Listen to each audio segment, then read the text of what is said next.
만일 제가 오늘 죽게 되어서 우리 아이들에게 마지막 유언을 한다면 어떤 말을 하여야 할까요? 그 부분에 있어서 다윗이 솔로몬에게 했던 유언이 굉장히 우리에게 인사이트를 줍니다.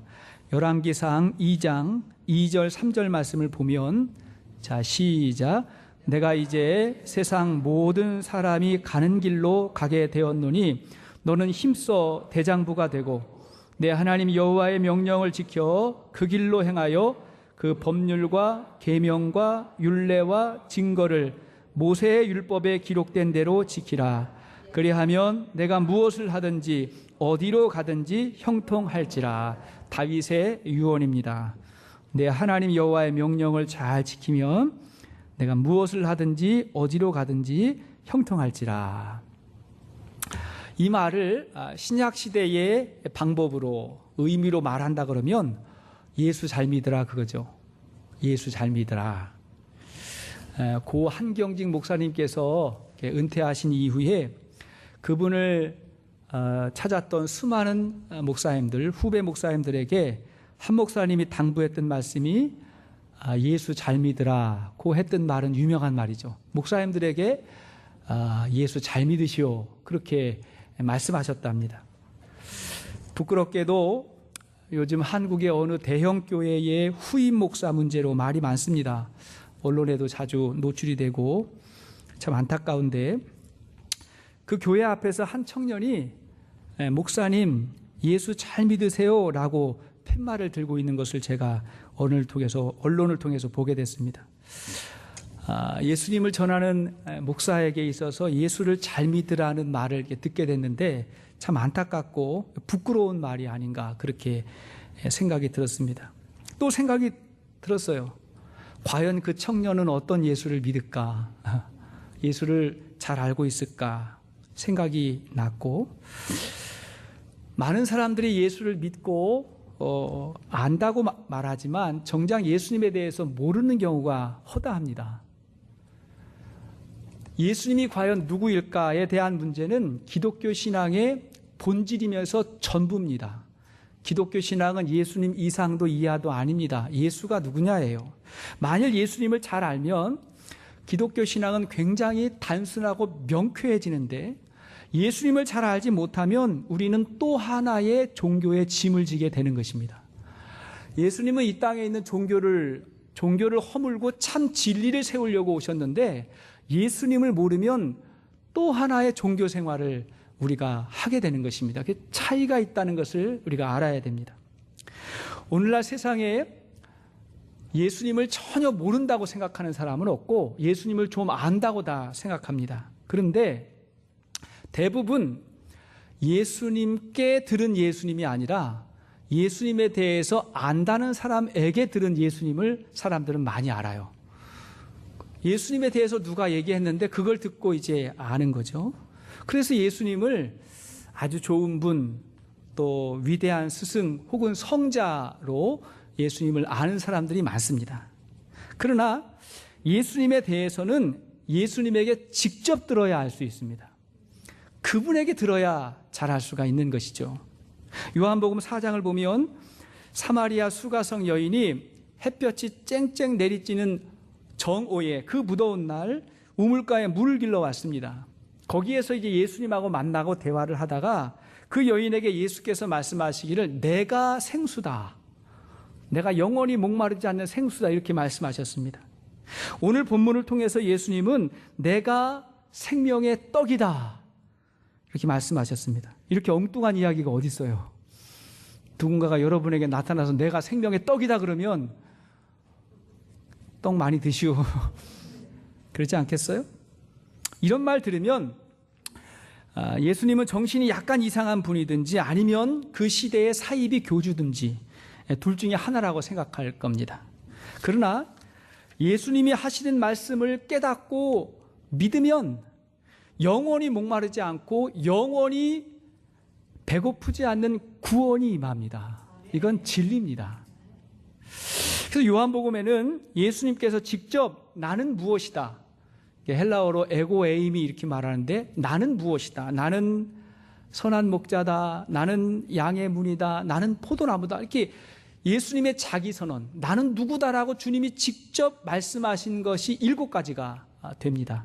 그래서 오늘부터 예수님께서 직접 말씀하신 예수님은 도대체 어떤 분인지를 말씀을 통해서 우리가 깨닫기를 소원합니다.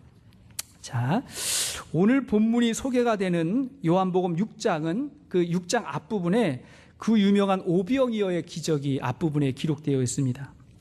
예수님을 만나기 위해서 수많은 사람들이 모였는데 말씀을 듣다 보니까 그들이 배가 고팠어요.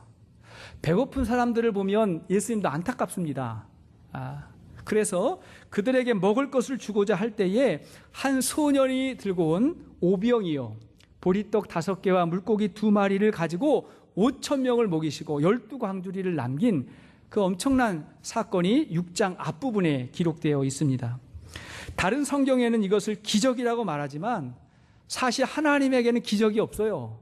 그분은 불가능한 일이었기 때문에 그분에게는 일상일 수 있습니다. 그래서 요한복음에는 이게 기적이 아니라 표적이라고 말합니다. 표적이라는 건 뭐냐면 사인이거든요. 사인. 그러니까 우리 믿음의 눈이 떠지게 하는, 그러니까 예수님이 누구인지를 깨닫게 하는 사인, 표적으로 요한복음에는 기록을 하고 있습니다. 그러니까 이 일이 있은 이후에 사람들이 예수님을 다시 찾아온 거예요. 그 떡 먹은 사람들이 다시 찾아와가지고 오늘의 대화가 이루어지게 되는 것입니다. 자, 첫 번째 질문은 사람들이 왜 예수님을 찾아왔을까? 그들이 왜 왔을까? 아니, 오늘날 사람들은 왜 예수님을 찾을까 하는 것입니다. 왜 그럴까요? 사람들은 자기의 필요를 채우기 위해서 예수님을 만나고자 합니다. 이 필요가 너무 과하면 욕심이 되는 거죠. 자기 필요와 욕심을 가지고 예수님께 나옵니다. 이것은 지극히 당연한 것입니다. 왜냐하면 사람들에겐 다 인간적인 욕구가 있고 그 욕구란 대부분 육적인 욕구입니다. 왜? 가장 직접적이고 필요한 거기 때문에 육적인 욕구를 가지고 오는 거죠. 오늘 본문 26절 말씀을 보니까 시작. 예수께서 대답하여 이르시되 내가 진실로 진실로 너희에게 이르노니 너희가 나를 찾는 것은 표적을 본 까닭이 아니요 떡을 먹고 배부른 까닭이로다. 자, 너희가 왔는데 지금 표적을 본 까닭이 아니요 떡 먹고 배부른 까닭이다. 이 말이 뭐예요? 너희에게 표적이 임했는데 그 표적을 보고 아니 도대체 예수님이 어떤 분이냐, 그 예수님에 대한 궁금증을 가지고 온 것이 아니라 예수님이 주신 떡, 오늘날로 말하면 빵, 명예, 인기, 내가 필요한 거, 그거 하나 더 얻기 위해서 주님께 왔다는 것입니다. 그런데 예수님께서 며칠 전에는 그 많은 사람들을 먹이셨어요. 주님은 그런 거 주실 수 있습니다. 그래서 그들을 다 먹이셨는데 이번에는 떡이 아니라 말씀을 주셨어요. 말씀을 주신 거예요. 저희 어머님은 40대 초반에 남편을 잃고 6명의 자녀를 두었습니다. 과부가 되신 거죠. 그분에게 소망이라고는 도무지 없는 상태에서 이제 어느 분의 인도로 교회에 오게 됐어요. 우리 어머님은 예수님이 누구냐, 그분이 어떤 분인가에 대한 궁금증을 가지고 온 게 아니고 예수님이 지푸라기라고 생각하고 온 겁니다. 지푸라기라고. 근데 예수님은 지푸라기가 아니었고 구원선이었습니다. 생명선이었습니다. 처음에 교회 올 때 우리 어머님은 마음이라도 좀 편했으면 좋겠다, 그런 마음이었어요. 마음 편했으면 좋겠다. 교회 와서 예배 한번 드렸는데 그분이 마음의 평안을 얻었습니다. 마음이 편안해지더래요. 여러분, 그것만 해도 얼마나 귀한 거예요. 그죠? 마음 편해지는 거 얼마나 귀한 것입니다. 생각해보면 처음에 교회 와가지고 얻으려고 했던 거 다 이루셨어요. 다 이루셨습니다. 제가 막내 아들이거든요. 그 집에 막내 아들. 이 정도면 잘 자란 거 아니에요? 다 이루셨어요. 와보니까 그분이 생각했던 것보다 엄청난 것이 예수 안에, 복음 안에 있었던 겁니다. 여러분, 우리가 예수를 따르는 궁극적인 이유가 자기 평안, 성공, 출세를 위한 것이라면 우리는 그것보다 더 중요하고 그것과 비교할 수 없는 영적인 세계를 보기가 어렵습니다. 내 눈앞에 보이는 그것이 엄청난 것들을 가로막을 수가 있기 때문에 그렇습니다. 그거 안에 실족하고 넘어져요.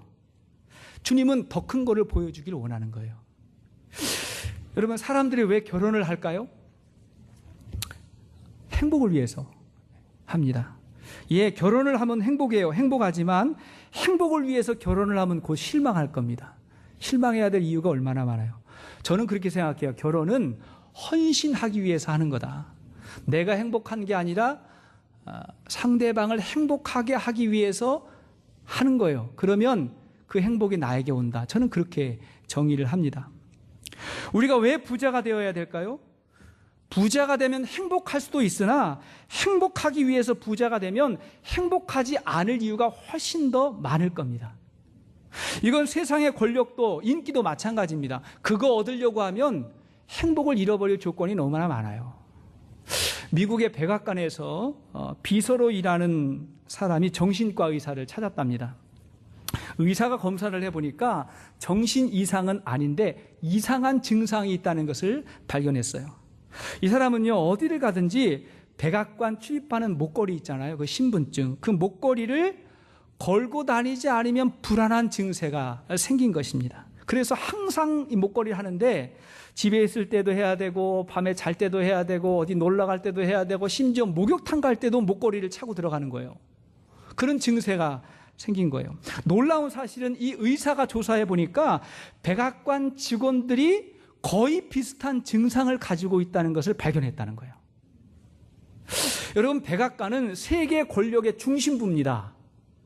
그것을 마음 놓고 드나들 수 있는 신분증, 목걸이를 처음 걸 때 얼마나 기뻤겠어요. 여러분, 그런 거 있으세요? 그거 걸고 마음 놓고 들어갈 수 있는 그런 자격을 얻게 된 거죠. 그게 너무 행복했는데, 너무 기뻤는데, 그런데 조금 지나고 나니까 그 목걸이가 우상이 돼버린 거예요. 그것이 행복과 불행의 기준이 되고 그것이 부적이 돼가지고 그것이 없으면 불안해서 못 사는 상황이 된 겁니다. 이거는요, 돈과 인기도 마찬가지입니다. 그거 없으면 힘든 거예요. 살기 어렵다고 생각합니다. 제가 다 말씀드릴 수 없지만 세상 사람들이 그렇게 우상처럼 신처럼 받드는 사람들의 실상을 보면요, 너무나 안타까운 사람들이 많아요. 제가 얼마 전에 그 엘비스 프레슬리가 마지막에 어떻게 살았는가 제가 글을 봤는데 너무 비참하게 살다가 죽었습니다. 마이클 잭슨도 마찬가지예요. 아직도 신으로 생각하는 사람 많죠? 예. 예수님은 떡 찾아서 온 사람들에게 떡보다 더 귀한 것이 있다는 것을 알려주시기를 원해요. 종교가 자기의 욕심만 추구하면 그 종교는 타락했다고 말하는 것입니다. 자, 마태복음 4장 4절 말씀 보니까 시작. 예수께서 대답하여 이르시되 기록되었으되 사람이 떡으로만 살 것이 아니요 하나님의 입으로부터 나오는 모든 말씀으로 살 것이라 하였느니라 하시니. 떡도 필요하지만 더 중요한 하나님의 말씀이 있다는 것입니다. 자, 두 번째 질문은 그렇다면 우리는 무엇을 위해서 예수님을 따라야 할까요? 자, 예수님은 세 가지 떡으로 그것을 설명하십니다.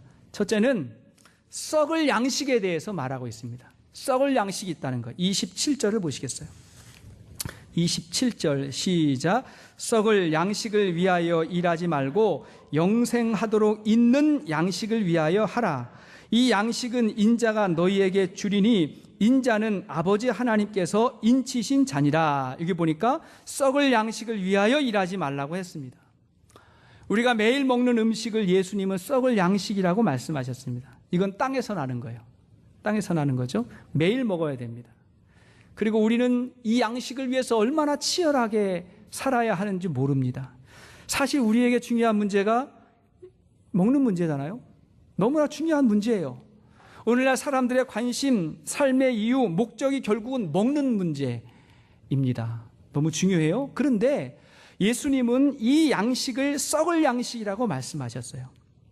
이게 중요한 거 맞지만 그러나 이 양식이 영원하지 않고 이것 먹고는 영생할 수 없다고 주님 말씀하셨습니다. 여러분, 세상에서 가장 불쌍한 사람이 어떤 사람이냐면 썩을 양식 먹고 영원히 죽지 않으려고 하는 사람이에요. 그러잖아요? 세상 것으로 영원히 죽지 않을 것처럼 생각하는 사람입니다. 요즘에 한국 최고의 부자가 누군지 아시죠? 한국 최고의 부자가 수년간 의식도 없이 돈으로 생명을 연장하고 있습니다. 벌써 몇 년 됐어요. 그냥 기계로 생명만 연장하고 있는 거예요. 얼마나 고통스럽겠어요. 죽으면 끝이라고 생각하니까 이 많은 걸 어떻게 놓고 죽을 수가 있겠습니까? 그러니까 아무런 의식도 없는데 그냥 목숨만 돈으로 연장하고 있는데, 아니 어쩌면 그 가족들이 안 죽게 할지도 모르겠어요. 생각해보면 그분 죽으면 복잡한 일들이 많이 벌어집니다. 그 재산, 그 소유, 정말 복잡한 일들이 많이 일어나고요. 그분 의식이 돌아오면 더 복잡해져요. 검찰의 조사를 받아야 돼요. 돈으로요 매일매일 그냥 목숨만 유지하고 있는 거예요. 여러분 안 안타까우세요? 저는 우리 어머님도 종종 말씀하시고 우리 성도님들도 이야기하는데, 목사님 천국 주님 앞에 바르게 가게 해달라고 기도하고 있어요. 내가 주님 앞에 믿음으로 살았고 앞으로 천국 잘 들어갈 수 있도록 기도하게 해달라는, 기도한다는 분들의 이야기를 제가 들을 때 누가 복받은 거예요? 저는 영생을 소유한 분이 진짜 복받은 거라고 저는 믿습니다. 그거예요, 그거. 두 번째 양식은 뭐냐면 하늘에서 내리는 만나에 대해서 말합니다. 만나를 말해요. 30절 31절 말씀 보겠습니다. 30절 31절 시작. 그들이 묻되 그러면 우리가 보고 당신을 믿도록 행하시는 표적이 무엇이니까, 하시는 일이 무엇이니까, 기록된 바 하늘에서 그들에게 떡을 주어 먹게 하였다 함과 같이 우리 조상들은 광야에서 만나를 먹었나이다. 예수님께서 썩을 양식에 대해서 이야기하시자 그들이 생각해낸 것이 조상들이 광야에서 먹던 만나를 생각했습니다. 예수님 얘기를 들으니까 예수님은 선지자 같은 거예요. 그래서 예수님에게 물었어요. 혹 당신이 선지자이십니까? 선지자예요? 자, 그렇다면 옛날 모세가 광야에서 우리 조상들에게 만나를 주었던 것처럼 당신도 지금 만나와 같은 거 우리에게 주실 수 있어요? 뭔가 보여줄 수 있는 거 있어요? 하고 만나에 대해서 이야기했습니다. 여러분 아시는 바와 같이 이스라엘이 출애굽 후에 광야에서 먹은 음식이 만나입니다. 만나예요. 만나에는 특징이 있죠. 첫째, 이것은 하늘에서 내려진 겁니다. 하나님께서 은혜로 주신 거예요. 이런 것이 있어요. 하나님이 주시는 거예요. 두 번째, 이것도 매일 먹어야 됩니다. 그래서 이스라엘 사람들이 아침 일찍 나가서 만나를 거둬와야 됐어요. 해가 뜨면 만나가 다 없어졌습니다. 셋째, 만나는 하루치만 거둘 수 있었어요. 많이 가져가도 그게 남으면 썩었습니다. 유통기한이 하루예요. 하루치만 가져갔어요. 넷째, 안식일 전에는 이틀치를 가져갈 수가 있었는데, 왜냐하면 안식일에는 만나가 내리지 않았습니다. 하나님께서 이틀치 분량을 주셨습니다. 다섯째, 이 만나를 먹어도 인간은 죽습니다. 한계가 있는 거예요. 이 만나는요, 이스라엘이 가나안 땅에 들어갈 때까지 주신 전투식량이었어요. 전투식량. 훈련이에요. 훈련시키신 거예요. 그래서 장차 오게 될 영원한 양식에 대한 표적으로 주신 것입니다. 장차 하나님께서 주실 진짜 양식이 있다는 거예요. 그게 뭐죠? 셋째, 생명의 양식입니다. 생명의 양식. 32절을 보시겠어요? 32절 시작. 예수께서 이르시되 내가 진실로 진실로 너희에게 이르노니 모세가 너희에게 하늘로부터 떡을 준 것이 아니라 내 아버지께서 너희에게 하늘로부터 참떡을 주시나니. 만나를 준 분도 모세가 아니었고 하나님께서 주셨다는 거예요. 그리고 그 하나님께서 하늘에서 내려주시는 생명의 떡이 있다고 말합니다. 이 생명의 떡은 썩을 양식이나 만나가 아니라, 만나와 같은 게 아니라 세상에 영원한 생명을 준다. 너희들에게 영원한 생명을 준다고 주님이 말씀하셨어요. 그러자 사람들은 그 떡을 우리에게 달라고. 마치 사마리아 수가성 여인이 영원한 생수가 있다고 말씀하니까 그 물을 나에게 달라고 이야기했던 것하고 똑같은 질문을 한 거예요. 그런 거 있으면 주십시오. 주님 주십시오. 이렇게 이야기했습니다. 이때 예수께서 놀라운 말씀을 하시는 거예요. 그게 35절입니다. 35절 시작. 예수께서 이르시되 나는 생명의 떡이니 내게 오는 자는 결코 줄이지 아니할 터이요 나를 믿는 자는 영원히 목마르지 아니하리라. 예수님이 말씀하세요. 내가 생명의 떡이다. 내가 생명의 떡이다 말씀하셨습니다.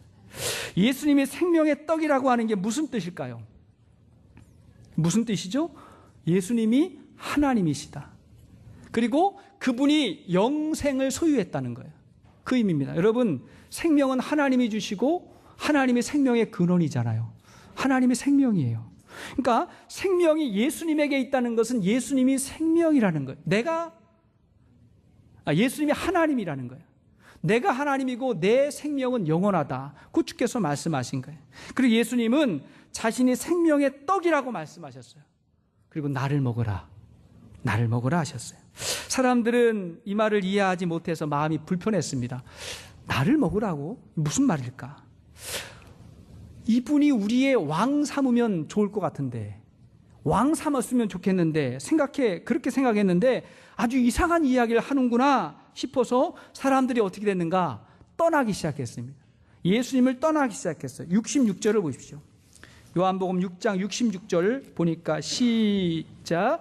그때부터 그의 제자 중에서 많은 사람이 떠나가고 다시 그와 함께 다니지 아니하더라. 여기서 말하는 제자는 12제자가 아니고 예수님 떡 먹고 왔던 제자들이 예수님이 이야기를 듣고는요 떠나갔어요.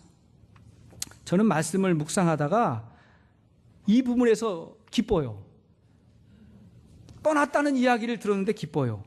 야, 예수님의 설교가 사람을 떠나게 하는 설교였구나 보고, 아무리 설교를 잘해도 떠날 수가 있구나. 오늘도 많이 빠지셨잖아요. 진리를 이야기하는데 사람들이 떠난 거예요. 진리가 아니라 떠난 게 아니라 진리여서 떠난 거예요. 그리고 때로는 진리가 아닌데 사람들이 찾아오는 경우도 너무나 많습니다. 세상에는 자기의 필요를 위해서. 요즘에 불교계에서 이름만 대면 아는 아주 인기 있는 강연자가 있습니다. 스님이 있습니다. 가끔 LA에도 오세요. 제가 어쩌다가 그분의 강연을 듣게 되었습니다. 제가 법당에 간 것이 아니고 유튜브에 제가 제 설교 듣는데 그 밑에 딱 떴어요. 제목이 비슷해, 제 설교하고. 그래가 딱 떴더라고. 봤더니 스님이에요. 보통 스님들께서 하시는 말씀을 듣다 보면 어떤 뉘앙스가 나오냐면 내 가르침하고 예수님 말씀이 비슷합니다. 이런 뉘앙스가 나와요. 예수님도 이렇게 말씀하셨습니다. 저는 들어보면 완전히 다른데 비슷하대요. 예를 들면 이런 거예요. 여러분 이해하고 들어주세요. 사람들이 많이 모였는데 한 여자분이 질문을 했어요. 스님, 질문이 있습니다.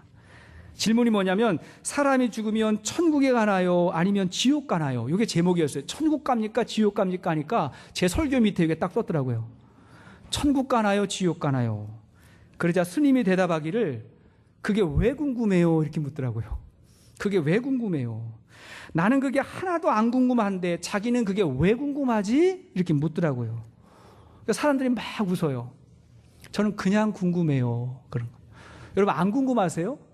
가끔 궁금할 때 있는데 사람이 어디에서 와서 어디로 가는지 궁금할 때 있지 않아요?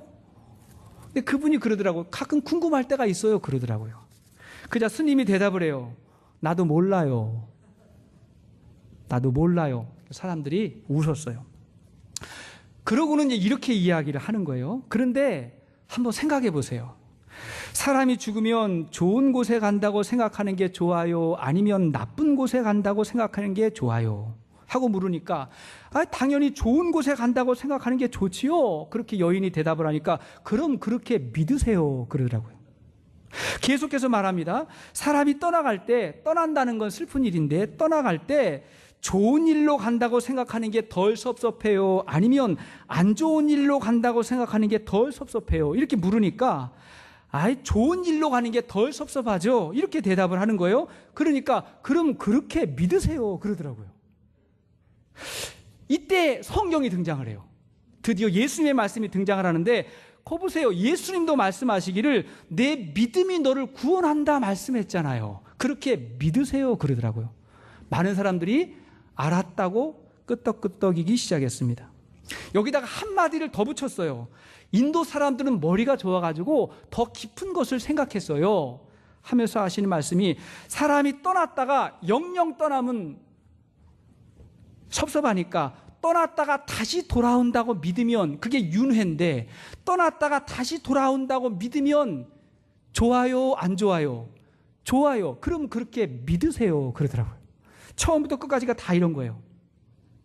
이런 걸 종교라고 하는 거예요. 종교. 사실이 없어요. 팩트가 없어요. 그렇게 생각하자는 거예요. 그렇게 생각해서 마음이 평안하면 그렇게 믿자는 거예요. 이게 사람의 생각 속에서 나온 종교라는 거예요. 죄송하지만 우리의 믿음이 그런 믿음 아닙니다. 기독교는 한순간의 생각으로 만들어진 그런 종교가 아닙니다. 기독교는 사실을 기반으로 수없이 많은 증거가 있는 것입니다. 구약성경은 지속적으로 오실 메시아에 대해서 말하고 있고, 신약성경은 메시아가 오셨다고 말하는 거예요. 메시아가 오셨다. 그리고 사도들이 예수님을 증거할 때 사도들이 뭐라고 이야기하죠? 우리가 보고 들은 것을 말하지 않을 수 없다. 당신들이 무슨 말을 해도 우리가 보고 들은 것, 우리는 예수님이 부활한 거 보았고, 그 손의 못자국과 그 옆구리의 창자국과 그분을 우리가 보았다, 만났다, 우리는 보고 들은 것을 말하지 않을 수 없다고 이야기하고 순교의 자리까지 간 거예요. 여러분, 그렇게 그냥 믿어가지고 순교할 수 있어요? 천만의 말씀이에요. 내 마음 편하자고 믿었는데 나에게 위기가 올 때 그 믿음 지킬 수 있을 것 같아요? 천만의 말씀이에요. 믿음은요, 사실이, 기독교는 종교가 아니라 사실이고 역사이고 생명인 것입니다. 그 예수님이 우리 가운데 있을 때 삶과 죽음의 경계를 초월하고 세상에 힘들고 어려운 일이 우리에게 닥쳐도 그걸 극복할 수 있는 그 능력과 힘이 예수 그리스도 안에 있는 거예요. 그게 복음이에요. 그걸 생명의 떡이라고 말하는 것입니다. 생명이다, 생명이다. 세 번째 질문은 그러면 예수를 믿는다는 것이 무엇일까? 예수 믿는다는 게 뭘까? 믿음이란 생명의 떡이신 예수님을 먹는 겁니다. 믿음은 떡 먹는 거예요. 예수님을 먹는 거예요. 자, 52절에서 55절까지를 보시겠습니다. 52절에서 55절. 6장 52절 시작. 그러므로 유대인들이 서로 다투어 이르되 이 사람이 어찌 능히 자기 살을 우리에게 주어 먹게 하겠느냐. 예수께서 이르시되 내가 진실로 진실로 너희에게 이르노니 인자의 살을 먹지 아니하고 인자의 피를 마시지 아니하면 너희 속에 생명이 없느니라. 내 살을 먹고 내 피를 마시는 자는 영생을 가졌고 마지막 날에 내가 그를 다시 살리리니 내 살은 참된 양식이요 내 피는 참된 음료로다. 자, 여기를 보니까 예수님의 살을 먹고 피를 마시라, 먹고 마시라고 이야기하고 있습니다. 여러분, 신앙은요 보고 감상하는 거 아니에요. 감상만 하는 게 아니라 예수님을 먹고 마시는 겁니다. 예수님을 먹고 마시면 그분이 내 안에 오셔서 내 속에 살아계신 것입니다.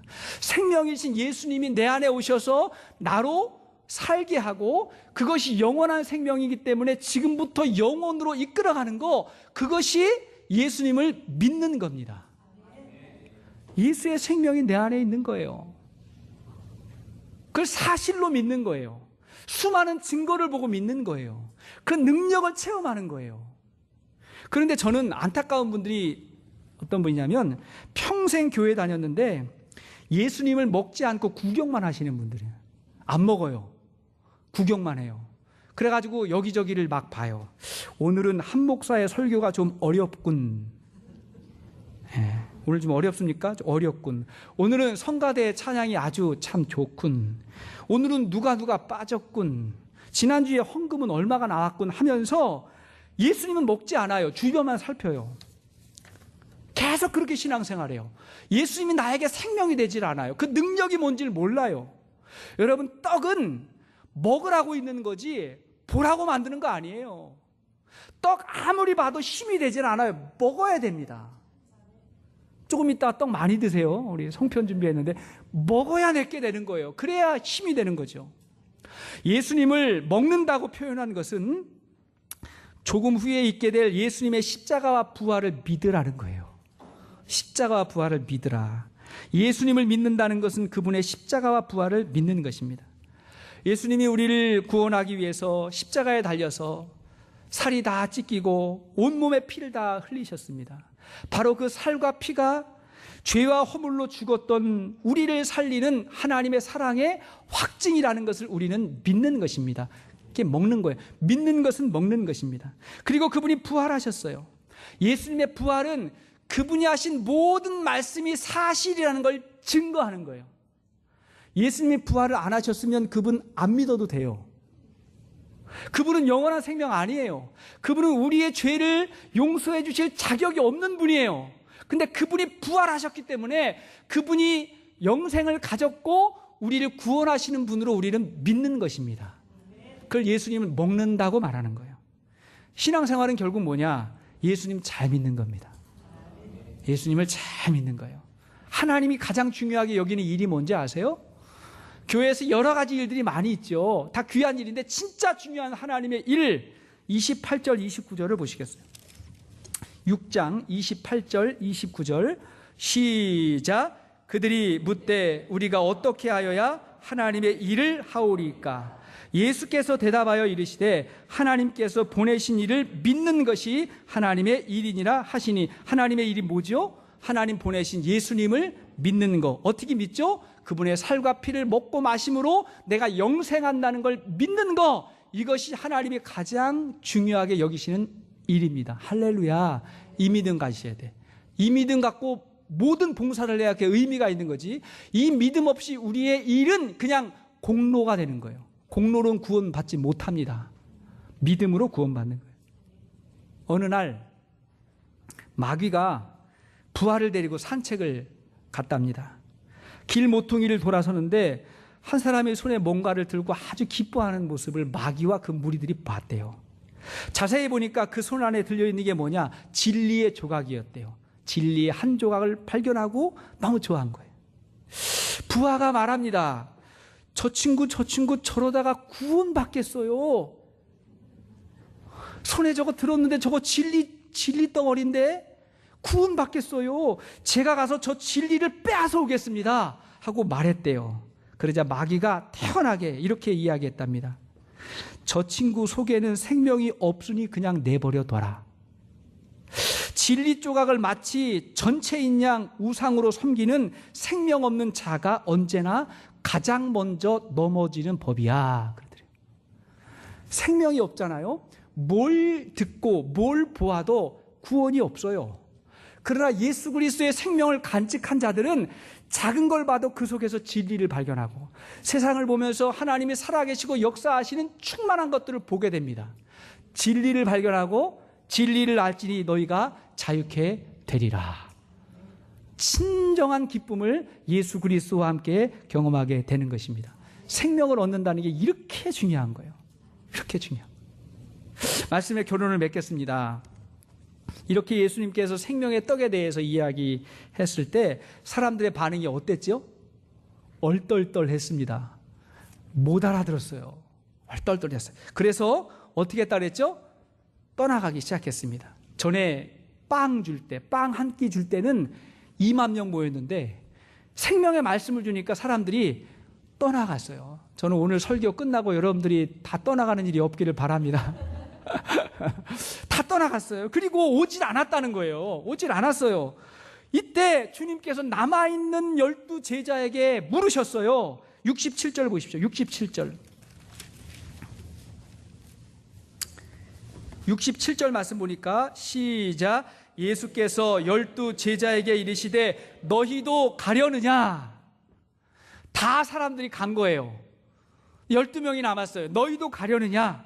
너희도 가려느냐? 물었을 때 이때 베드로가, 우리는 베드로에게 많은 어떤 영적인 빚을 집니다. 그 알고 이야기를 하든 못 알고 이야기를 하든 베드로가 툭하는 말 속에 진리가 숨길 때가 되게 많아요. 베드로가 깜짝 놀랄 만한 말을 그 다음에요. 68절 보니까 시작. 시몬 베드로가 대답하되 주여 영생의 말씀이 주께 있사오니 우리가 누구에게로 가오리까? 영생의 말씀이 주께 있는데 우리가 어디를 가겠습니까? 베드로에게는요 생명의 떡이 영생의 말씀이 된 겁니다. 이게 귀한 믿음이에요. 그렇습니다. 생명의 떡이 영생의 말씀이 되는 것이 믿음입니다. 주님을 먹고 마시는 것이 영생의 양식이 되는 거, 그것이 믿음이에요. 예수님의 말씀을 믿는 것이 생명의 떡을 먹는 것이고 생명의 떡을 먹는 것이 예수님의 말씀 안에서 사는 것입니다. 이 말씀을 붙잡고 예수님 놓지 아니하고 또 예수님에게 잃어버림을 당하지 아니하고 우리가 마지막까지 승리할 수 있는 모든 주의 종들 될 수 있기를 주의 이름으로 축복합니다. 같이 한번 기도하시겠습니다.